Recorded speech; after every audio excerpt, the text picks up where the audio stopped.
Rohingya को लेकर UP ATS ने बड़ी कार्रवाई की है। महाराष्ट्र के अलावा यूपी में एक साथ 5 ठिकानों पर छापेमारी की गई।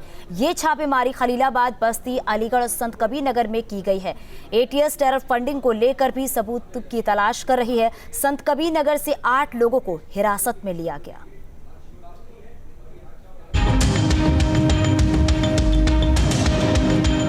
रोहिंग्या और टेरर फंडिंग केस में उत्तर प्रदेश एटीएस को भारी कामयाबी मिली है। यूपी एटीएस ने गोरखपुर, खलीलाबाद, अलीगढ़ समेत कई जिलों में छापेमारी की।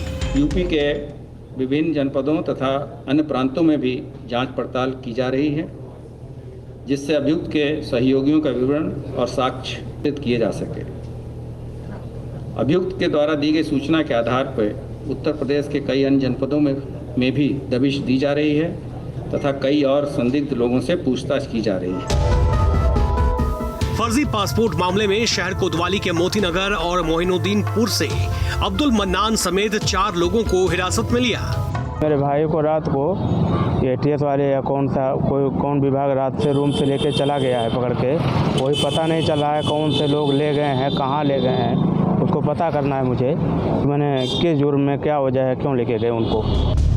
आखिर ये लोग कौन हैं जो ऐसे लोगों की मदद कर रहे हैं जो देश विरोधी हैं?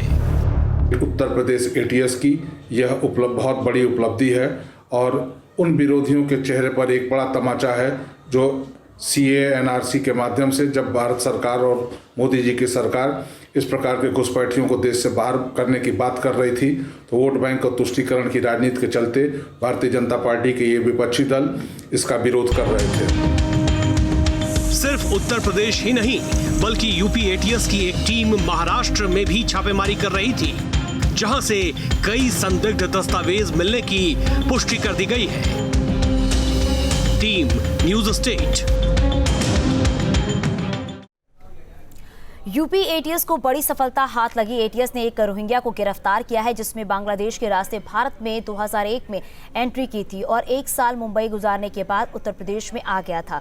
उत्तर प्रदेश के संत कबीर नगर से उसने पासपोर्ट और पैन कार्ड के साथ ही आधार कार्ड बनवाया और 2 बार विदेश यात्रा भी की। अब पुलिस के मोटिव और नेटवर्क को तलाश रही है। रिपोर्टर निखिल शर्मा ने इसका जायजा लिया। यूपी एटीएस ने एक रोहिंग्या को गिरफ्तार किया है। यूपी एटीएस का दावा है कि ये रोहिंग्या 2001 में बंगाल के रास्ते भारत में घुसा और सबसे पहले इसने महाराष्ट्र को अपना महत्वपूर्ण ठिकाना बनाया है। हालांकि 1 साल रहने के बाद इसकी दोस्ती संत कबीर नगर के एक व्यक्ति से हो गई और ये उत्तर प्रदेश के संत कबीर नगर में आ गया, जहां इसने अपना फर्जी पासपोर्ट बनाया, आधार कार्ड बनाया, पैन कार्ड बनाया। यही नहीं, उस आधार कार्ड के माध्यम से और पैन कार्ड के माध्यम से, पासपोर्ट के माध्यम से इसने विदेशों की भी यात्रा की। और यह भी बताया जा रहा है एटीएस की तरफ से कि इसके जो खाते थे उसमें विदेशों से भी फंडिंग की गई और यही वजह है कि एटीएस इसको लेकर सतर्क हो गई है। एटीएस अब इस बात की जांच कर रही है कि विदेश से आने वाला फंड आखिर ये कहां खर्च करता था और इसका भारत में आने के पीछे मकसद क्या था। लखनऊ से जर्नलिस्ट सफल हसन के साथ निखिल शर्मा, न्यूज़ स्टेट उत्तर प्रदेश।